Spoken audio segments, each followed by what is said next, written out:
வணக்கம். Future life சேனலுக்காக நான் இன்னைக்கு மறுபடியும் ஒரு வேகன்சி வீடியோ எடுத்துட்டு வந்திருக்கேன். உங்க முன்னாடி பிரசன்ட் பண்றதுக்கு. என்னோட வேகன்சி வீடியோ பார்க்கறதுக்கு முன்னாடி நான் ஒரு முக்கியமான விஷயத்த உங்ககிட்ட சொல்லணும். அது ஃபியூச்சர் லைஃப் சேனலை சப்ஸ்கிரைப் பண்றது. ஃபியூச்சர் லைஃப் சேனலை ஏன் சப்ஸ்கிரைப் பண்ணணும் அப்படின்னா, நான் போடுற வேகன்சி வீடியோக்கு எப்பயுமே அப்ளிகேஷன் ஸ்டார்ட் டேட் ஒன்று இருக்கும். அப்ளிகேஷன் எண்ட் டேட் ஒன்று இருக்கும். அப்ளிகேஷன் எண்ட் டேட்டுக்கு முன்னாடி என்னோட வீடியோ உங்களுக்கு கிடைச்சாதான் நீங்கள் அந்த வேலைக்கு குவாலிஃபைடாகவும் இன்ட்ரெஸ்டாகவும் இருந்தீங்கன்னா அப்ளை பண்ண முடியும்.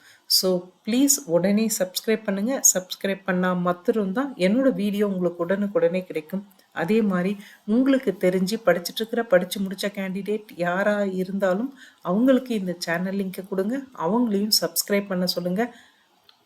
அது அவங்களோட பிரைட் ஃபியூச்சருக்கு ஒரு நல்ல ஸ்டார்டிங் பாயிண்ட்டாக இருக்கும். இன்றைக்கி நம்ம பார்க்க போகிற வேகன்சி இந்தியன் ஆர்மியை அனௌன்ஸ் பண்ணியிருக்கிற வேகன்சி தான். இது டெக்னிக்கல் கேடருக்கான vacancy. 65th short service commission technical men. அடுத்தது 36th short service commission technical women. இது இல்லாமல் ஒரு ஸ்பெஷல் என்ட்ரியும் இருக்குது. அது என்னென்னா, ஆர்மியில் ஒர்க் பண்ணி டியூட்டியில் இருக்கும் போது யாராவது ஒருத்தர் இறந்துருந்தா அவங்களோட ஒய்ஃப், அதாவது விடோஸ்க்கான ஓப்பனிங்கும் கொடுத்துருக்காங்க. அது டெக்னிக்கல் நான் டெக்னிக்கல் ரெண்டும் சேர்த்து தான் கொடுத்துருக்காங்க. ஸோ இந்த 3 ஓப்பனிங்கும் இந்தியன் ஆர்மி அனௌன்ஸ் பண்ணியிருக்காங்க. இதோடைய கோர்ஸ் அதாவது ட்ரைனிங் ஸ்டார்ட் ஆகிற date October 2025. Indian nationals apply பண்ணலாம். மேல் அண்ட் உமனுக்கான ஓப்பனிங் தான் கொடுத்துருக்காங்க. மென் அண்ட் உமன் 2 பேருமே அன்மேரிடாக இருக்கணும். இது ஒரு முக்கியமான கண்டிஷன். ஸோ இவங்களுடைய ஏஜ் லிமிட் பார்த்தீங்க அப்படின்னா, மென் அண்ட் உமன் 2 பேருமே 20 to 27 இயர்ஸ்க்குள்ளே இருக்கிறவங்க அப்ளை பண்ணலாம். ஆனால் widows of Indian armed force defence personnel இதுக்கான இந்த ஓப்பனிங்க்கு அந்த விடோஸ் உமன் 35 இயர்ஸ் ஏஜ் வரைக்கும் அப்ளை பண்ணலான்னு சொல்லியிருக்காங்க. ஸோ எஜுகேஷனல் குவாலிஃபிகேஷன் அப்படின்னு பார்த்தீங்கன்னா, இன்ஜினியரிங் டிகிரி படித்தவங்க, அதாவது டெக்னிக்கல் கேடர்னு சொன்னோம் இல்லையா. ஸோ இன்ஜினியரிங் டிகிரி படித்தவங்க இதுக்கு அப்ளை பண்ணலாம். இன்ஜினியரிங் டிகிரி முடித்தவங்களும் அப்ளை பண்ணலாம். ஃபைனல் இயர் படிச்சுட்டு இருக்கவங்களும் அப்ளை பண்ணலாம். இது ஒரு நல்ல ஆப்பர்ச்சுனிட்டி, ஒரு special announcement. So final year degree படிச்சிருந்தாலும் நீங்கள் அவங்களுடைய கோர்ஸ் ஸ்டார்ட் ஆகிறது October 2025 சொன்னேன். ஸோ 1st October 2025 அன்னைக்கு உங்களோட course completion, degree certificate, professional certificate எல்லாமே சப்மிட் பண்ணுற மாதிரி இருக்கணும். அந்த மாதிரி இருக்கவங்க மாத்திரம் இதுக்கு அப்ளை பண்ணுங்கள். இவங்களோட ட்ரைனிங் பார்த்தீங்கன்னா PCTAன்னு சொல்கிறாங்க, ப்ரீ கமிஷனிங் ட்ரைனிங் அகாடமி. இங்கே தான் உங்களுக்கு ட்ரைனிங் நடக்கும். அதே மாதிரி டிஃபென்ஸ் பர்சனோட விடோஸ் பற்றி நான் சொல்லியிருந்தேன். அவங்களோட எஜுகேஷன் குவாலிஃபிகேஷன் அப்படின்னு பார்த்தீங்கன்னா, ஏதாவது ஒரு கிராஜுவேஷன் பண்ணியிருக்கலாம். அது நான் டெக்னிக்கலில் வந்துடும். டெக்னிக்கலாக இருந்தால் இன்ஜினியரிங்கில் ஏதாவது ஒரு ஸ்ட்ரீம் பண்ணியிருந்தாலும் அவங்க அப்ளை பண்ணலான்னு சொல்லியிருக்காங்க. ஸோ நேராக நம்ம வேகன்சி பொசிஷனுக்குள்ளே போயிடுவோம். நான் இன்னைக்கு சொல்ல போகிற எல்லா வேகன்சிக்கும் மெயினான விஷயங்கள், அதாவது மெயினான சப்ஜெக்ட்ஸ் மாத்திரம் நான் சொல்கிறேன். இது இல்லாமல் அடிஷ்னலாக அதுக்கு ரிலேட்டடான BE டிகிரி படித்தவங்க கூட அப்ளை பண்ணலாம். இதோடைய டீட்டெயில்ஸ் எல்லாமே அவங்களுடைய வெப்சைட்ஸில் இருக்குது. வீடியோ லென்த்தாக போகக்கூடாது அப்படின்றதுனால நான் எல்லா ஸ்ட்ரீமையும் காப்பி பண்ணி நான் வீடியோ பண்ணலை. ஸோ நீங்கள் அதை அங்கே போய் பார்த்துக்கலாம். ஸோ ஃபஸ்ட்டு நம்ம பார்க்க போகிற வேகன்சி சிவில் இன்ஜினியரிங் படித்தவங்களுக்கான வேகன்சி. இதில் 75 வேகன்சிஸ் ஓப்பனாக இருக்குது. BE civil engineering, building construction and technology, architecture படித்தவங்க இதுக்கு அப்ளை பண்ணலாம். ஸோ BE சிவில் சம்மந்தப்பட்ட வேறு சப்ஜெக்ட் படித்தவங்களாம் யார் யாருன்றதை அவங்க வெப்சைட்டில் போய் பார்த்துக்க சொன்னேன் நான். அடுத்தது கம்ப்யூட்டர் சயின்ஸ். இதில் 60 வேகன்சிஸ் ஓப்பனாக இருக்குது. Computer science and engineering, computer technology, MSc computer science, information technology படித்தவங்க இந்த 60 வேகன்சிக்கு அப்ளை பண்ணலாம். அடுத்தது எலக்ட்ரிக்கலில் 33 வேகன்சி இருக்குது. BE electrical and electronic and instrumentation படித்தவங்க இந்த 33 வேகன்சிக்கு அப்ளை பண்ணலாம். அடுத்தது எலக்ட்ரானிக்ஸ். இதில் 64 வேகன்சி இருக்குது. Electronics and electronic and telecommunication, electronics and communication engineering, fibre optics, telecommunication, micro electronics and microwave, opto electronics, satellite communication படித்தவங்க இந்த 64 வேகன்சிக்கு அப்ளை பண்ணலாம். அடுத்தது மெக்கானிக்கலில் 101 வேகன்சிஸ் ஓப்பனாக இருக்குது. இருக்கிறதுலே அதிகமாக ஓப்பனிங் இருக்கிற ஒரே கேட்டகரி மெக்கானிக்கல் மாத்திரம் தான். ஸோ BE மெக்கானிக்கல் படித்தவங்க BE production, automobile, industrial manufacturing, industrial engineering and manufacturing, workshop technology, aeronautical, aerospace, avionics இதை படித்தவங்க எல்லாருமே இந்த 101 வேகன்சிக்கு அப்ளை பண்ணலாம். ஸோ இப்போ வரைக்கும் நம்ம அடுத்தது ஒரு வேகன்சி பார்க்க போகிறோம். அது மிஸ்லேனியஸ் இன்ஜினியரிங் ஸ்ட்ரீம். இதில் 17 வேகன்சி அனௌன்ஸ் பண்ணியிருக்காங்க. இந்த 17 வேகன்சியும் பார்த்தீங்கன்னா இன்னும் நிறைய பிஇ படித்தவங்களுக்கான ஓப்பனிங் இது பார்த்தீங்கன்னா BE plastic technology, BE biomedical engineering, அடுத்தது BE metallurgical, biotechnology, transport engineering, remote sensing, food technology, metallurgy and explosive, rubber technology, mining, BE agriculture, BE ballistics, BE laser tech, chemical engineering, nuclear technology, BE textile. So இது எல்லாம் படித்தவங்களுக்கும் 17 vacancy ஓப்பனாக இருக்குது. அவங்க apply பண்ணலாம். So இது வரைக்கும் நம்ம பார்த்த எல்லா வேகன்சியும் மென்னுக்கான வேகன்சி. அடுத்து உமன்ஸ்க்கான வேகன்சி பார்க்கலாம். உமன்ஸ்க்கான வேகன்சியில் சிவில் இன்ஜினியரிங்கில் 7 வேகன்சி ஓப்பனாக இருக்குது.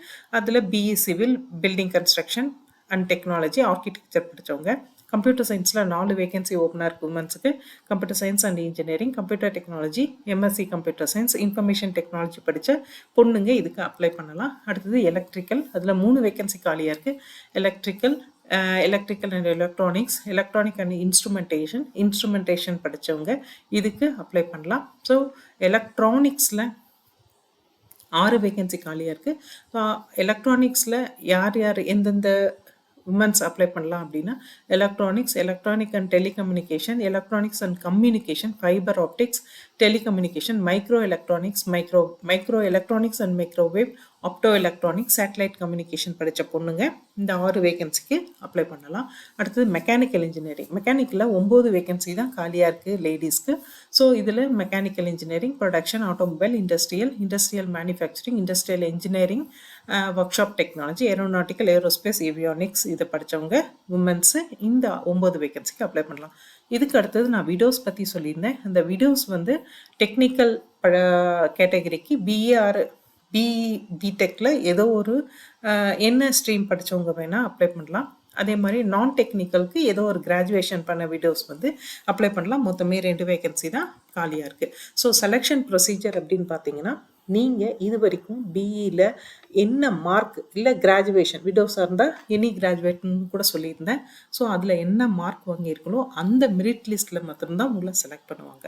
அதே மாதிரி செலக்ட் பண்ணி முடிச்சப்பறம் நீங்கள் செலக்டடாக இருந்தால் உங்களோட இமெயிலுக்கும் எஸ்எம்எஸ்க்கும் ஒரு இன்டிமேஷன் அனுப்புவாங்க. அந்த இன்டிமேஷன் என்ன அப்படின்னா நீங்கள் அந்த வெப்சைட்குள்ளே லாகின் பண்ணி எஸ்எஸ்பி அதாவது ஷார்ட் சர்வீஸ் கமிஷன் போர்டு இவங்க முன்னாடி தான் உங்களோட அடுத்த இன்டர்வியூ டெஸ்ட் எல்லாம் இருக்கும். ஸோ அவங்களுக்கு முன்னாடி எந்த சென்டரில் எந்த டேட்டில் நீங்கள் அப்பியர் ஆக முடியும் அப்படின்றத செலக்ட் பண்ண சொல்லுவாங்க. ஆனால் இது எல்லாராலையும் இல்லை, ஃபஸ்ட் கம் ஃபஸ்ட் சர்வ் பேசிஸில் தான் செலக்ட் பண்ண சொல்லுவாங்க. ஸோ இன்டிமேஷன் மெயில் வந்த உடனே நீங்கள் அதை ஓப்பன் பண்ணி செலக்ட் பண்ணிடுங்க. அடுத்தது எந்தெந்த இடத்துலலாம் இந்த எஸ்எஸ்பி சென்டர்ஸ் இருக்குதுன்னு பார்த்தீங்கன்னா அலகாபாத்தில் இருக்குது, அது யூபி, போபால் மத்திய பிரதேஷ், பெங்களூர் கர்நாடகா, ஜலந்தர் பஞ்சாப். ஸோ இங்கெல்லாம் இருக்குது. நீங்கள் இங்கே தான் இந்த இன்டர்வியூ அட்டன் பண்ணணும். ஸோ இந்த செலெக்ஷன் ப்ரொசீஜர் அப்படி பார்த்தீங்கன்னா 2 ஸ்டேஜில் இருக்கும். ஃபஸ்ட்டு ஸ்டேஜ் கிளியர் பண்ணால் மட்டும்தான் செகண்ட் ஸ்டேஜ் போக முடியும். ஃபஸ்ட் ஸ்டேஜ் நீங்கள் கிளியர் பண்ணல அப்படின்னா இந்த சேம் டே அனுப்பிச்சிருவாங்க. மொத்தம் 5 days எஸ்எஸ்பி இருக்கும். 5 daysல ஃபஸ்ட்டு டேவே வெளியே அனுப்பிச்சிருவாங்க ஸ்டேஜ் 1 நீங்கள் ஃபெயில் ஆகிட்டிங்கன்னா.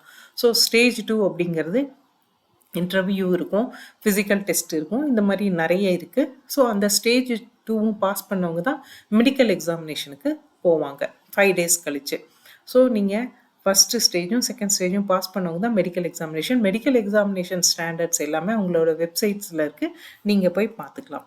அடுத்தது உங்களுக்கு ஒரு அட்ராக்ஷன் வரணும். நீங்கள் என்ன மாதிரி அங்கே ஒர்க் பண்ண போகிறீங்க, உங்களுக்கான பெனிஃபிட்ஸ் என்னன்னு தெரியணும். இதை பார்த்து நீங்கள் நிறைய பேர் அப்ளை பண்ணணும் அப்படிங்கிற ரீசனுக்காக நான் அவங்களோட பே லெவல் வந்து கொடுத்துருக்கேன்.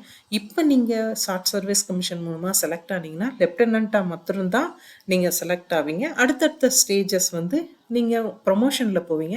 ஸோ லெஃப்டினன்ட் அப்படின்னா 56,100 rupeesலேருந்து 1,77,500 rupees வரைக்கும் உங்களோட சேல்ரி இருக்கும்.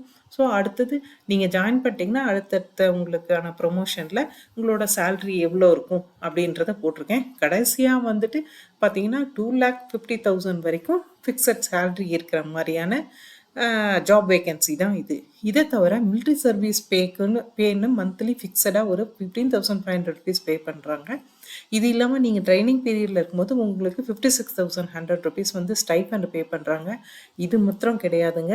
இது இல்லாமல் யூனிஃபார்ம் நீங்கள் வாங்கிக்கிறதுக்கு உங்களுக்கு தனியாக பணம் தராங்க. நீங்கள் மேரேஜ் ஆனப்புறம் உங்கள் குழந்தைங்க படிக்கிறதுக்கு அவங்களோட எல்லா ஃபெசிலிட்டியும், இது இல்லாமல் இன்சூரன்ஸ், குரூப் இன்சூரன்ஸு, நிறைய ஃபெசிலிட்டி இருக்குது. இது எல்லாமே அவங்க வெப்சைட்ஸில் இருக்குது. நீங்கள் வெப்சைட்டில் போய் பார்த்துக்கலாம்.